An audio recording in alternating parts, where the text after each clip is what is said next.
Hi, what are we drawing today? Hi. Maybe you can help me with this one. We have another anime suggestion from Syafiq Izz, and it is for a Zenitsu. Yeah, from Demon Slayer. Yeah. What do you know about the guy? Oh, well. Let me tell you what I know first. First of all, I know that he looked kind of like Carrot Top. You're not wrong. But that's about it. All I'm going off of is physical appearance. So, Zenitsu with him, when he's gotta kind of be like, in the earlier episodes, he's gotta be like, kind of like, sometimes he'll pass out from, because... Huh? Pass out? He'll pass out because he's so scared, and, but then that's when he gets all of his power, but he doesn't know it. And he does a thing called thunder breathing. That's weird. And but when he's awake, he's a total coward. If somebody wants some help with it, let me thunder breathe. That's not how you do thunder breathing. Oh, can you say hi? Hi. It's not literal thunder breathing. Look, I just thunder breathed this Lego apart. Thank you. Yeah. That's not what thunder breathing is. Thunder breathing, I'm just trying to imagine what it sounds like. It's not like you're breathing thunder. No, you're concentrating your breathing, and then that gives you the power to use thunder. Oh, so it's very zen. I think there's about 6 or 7 forms, but Zenitsu can only use 1 or 2. And the first one is Thunderclap Flash. That's all I know. That sounds awesome. Let's get into the creation station and check it out. Alright, welcome back to the creation station. We're going to be drawing Zenitsu today, and what we're going to do is we are going to start kind of right up here with our hair. And so we're doing kind of like the crown, where the hair kind of all comes out and radiates in the center of the head. And so, you know, it doesn't have to be perfect, but we're going to try to create like, it's going to be a circular, like as if you're looking at the top of his head.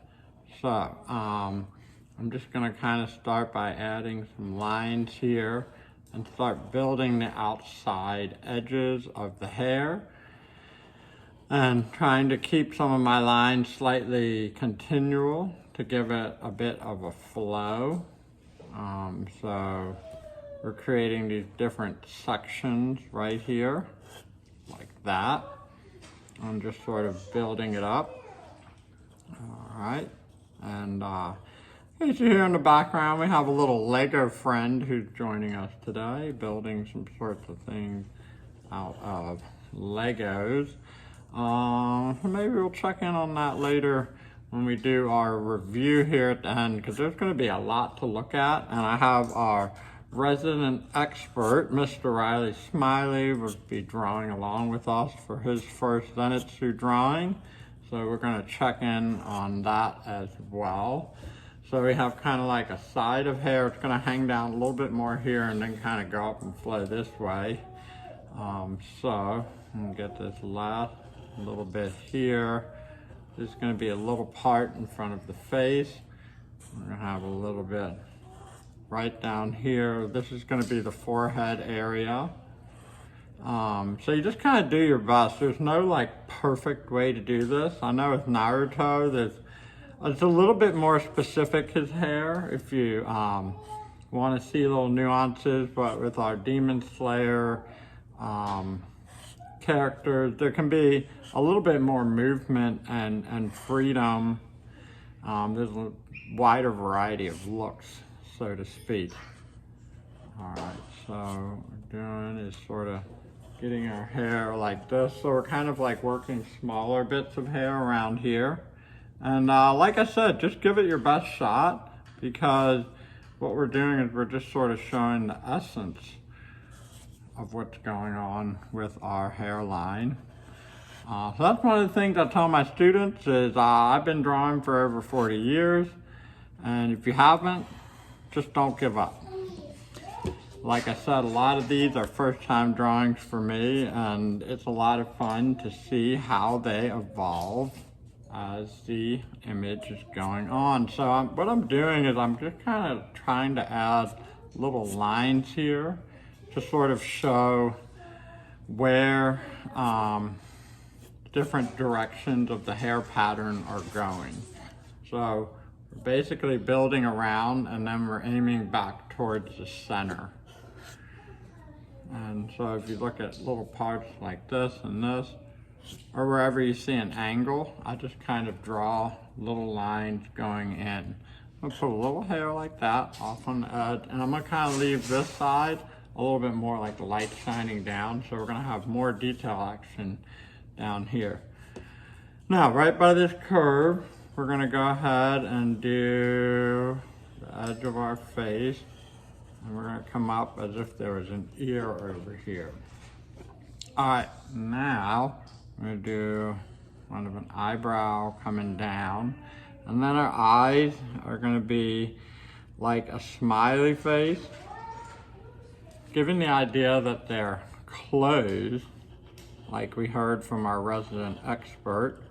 We have the whole sleeping thing going on. We're gonna do some closed eyes, and then a little nose, kind of a slight grin on the mouth, and more here.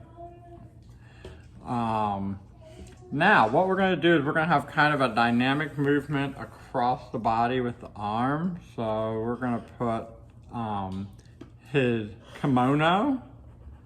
Seems like a kimono cloak that they're wearing in most of the protagonists in Demon Slayer.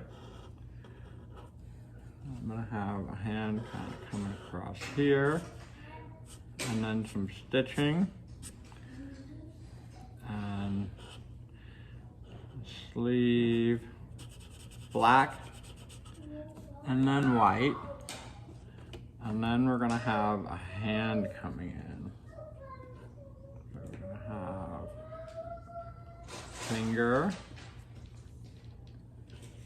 another finger bent, another finger, and one last one here on the end, and we're gonna do some like little knuckle lines and a fingernail.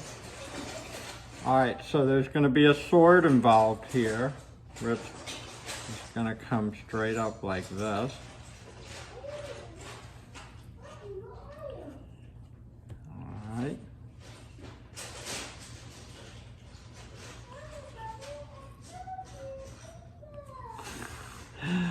And we have quite the chatter in the background today, which is a pretty exciting bit of background. All right, so we have a little outline on our sword handle here, and then we're gonna have our other hand with a finger, another finger, another finger a little bit longer, and then one a little bit thinner and shorter. All right, and that's gonna come straight off the handle, just like that. We're gonna have a little thumb action, another sleeve, and another sleeve right here, a little bit off of the thumb. All right, now we're gonna continue with the cloak. So we're trying to create the movement of drapery with our cloak, and then kind of coming up, a nice strong line like that, and then another piece of the cloak coming across right here and down. And so here we're going to do some more stitching, 3, 4, and then some of the large triangle pattern in the kimono. like that. Okay, and maybe some smaller ones here, smaller. And you know, you can kind of put these where you want as long as you space them out pretty evenly, because the patterns in the closing are going to be moving, so they're not going to be in the exact same space every single time you make this drawing. You're going to make more than one of them. Get a little movement going, and then maybe one triangle in the back. All right, so I'm going to go ahead and put our name in here. I'm just going to kind of have it rolling, like we were told, like thunder. So like rolling thunder. Zenitsu right up there at the top. I'm going to get my signature right down there on the inside of it. And now we're going to talk about coloring. And one of the cool things about coloring this is going to be the thunder, I guess is what it is. It's going to be hanging down around here. We're going to start with like kind of a jagged blue design. And it's going to kind of be a little bit thick and full right about here. And so what I'm doing is I'm just kind of following the movement, but in a very jagged fashion, and like little bits off shooting as though it were an explosion of electricity, and looking like maybe a bolt of lightning. All right, now the white pastel, you put that in the blue, and you just try to get it in the middle. You're gonna get that glowing kind of blue edge to it. And that's gonna be a really, really cool effect. And you know, you can even go outside of it a little bit to suggest sort of the free-flowing movement of electricity, which is a whole lot of fun. And I'm just gonna kind of move around like that. I'm gonna move inside, get a lot of this white kind of moving through our artwork. So there's our electricity flow. Now we're going to start getting into the hair and the cloak. I guess I'm going to do the cloak first. And I'm going to go ahead and get mostly orange.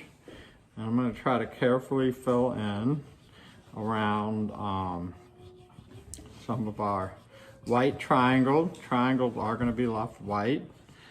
And we're going to have sort of a glowing section right here, and then a little bit of shadow elsewhere later.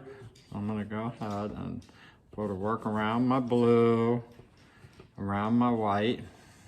Okay. Just going, just going.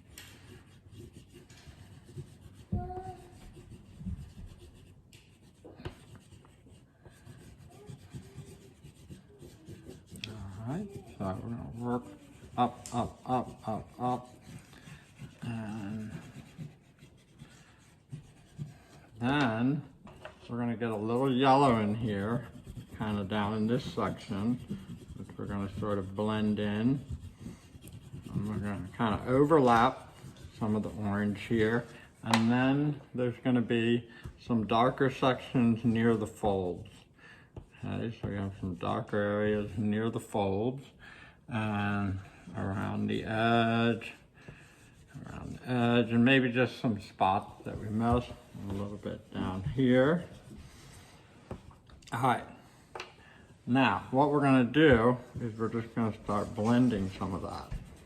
And we just want to be careful not to go too much over the white. And so I'm hoping at the end I can get a little critique on how the drawing came out from my first one to my second one, because I've already gotten some feedback on the hair color, which we're going to do next.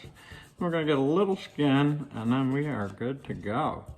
So I'm going to blend my brown and my oranges and our yellows to get more of that glowing effect here in the center.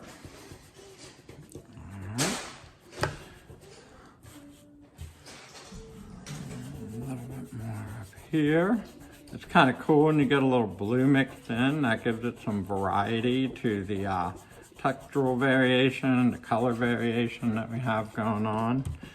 All right. So my cloak's looking pretty good. Now, it was suggested after my first drawing that the hair be more yellow. Sure, in a few minutes. The hair be more yellow. And so I'm going to put a little bit more in here, and I'm going to put more right up here. Now, I'm going to put some orange around here, and then towards the bottom, we're going to put a little bit more brown. All right, but more yellow than the previous one. So, brown, brown, brown, brown, brown, right around the bottom. And now let's give it a shot and see how it comes out. I'm going to start in the darker area and work my way in.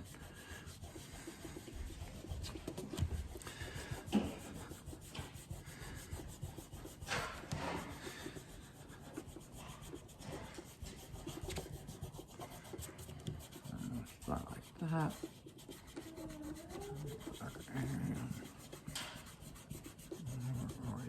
Now we're going to try to follow that radiating design, just like so. All right, so a little bit more yellow there. I'm going to get a little bit even lighter here. I'm going to get a little orange here, orange here. All right. And then we're going to get some skin color. All right, I'm just going to kind of rough fill with the skin color. Rough fill, follow the direction of the face.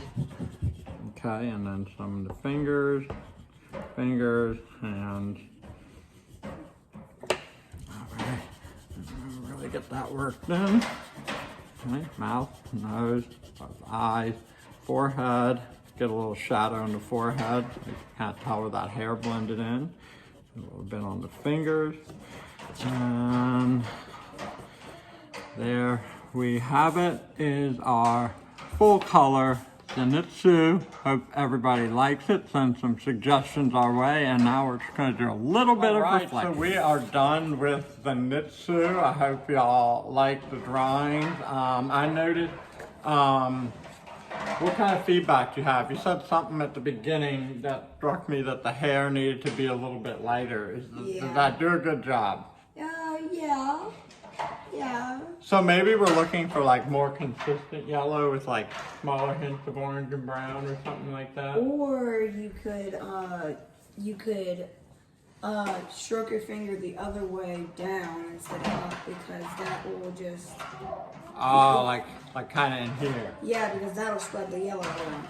And that is one of the great things about having a work of art, is getting feedback and comparing and contrasting the differences and practicing a lot, right? Yeah, and fun fact about Zenitsu's hair is his hair was never actually, his hair was always, it wasn't always yellow or orange like it is in the picture. He wanted to run away from the trainer because he was going too hard on him. So he sat in a tree during a thunderstorm, and he got struck by lightning, and that's how he turned blonde. And what color was it before? Brown. Oh, it was like brown, yeah. And then it got like an auburn orange. That is super cool. So, Syafiq Izz, thank you for the wonderful suggestion. I'll tell you what, I enjoyed the pose, but most importantly, the thunder and the story that I learned. Thank you very much for being our resident expert, and I hope you all have a fantastic rest of your day.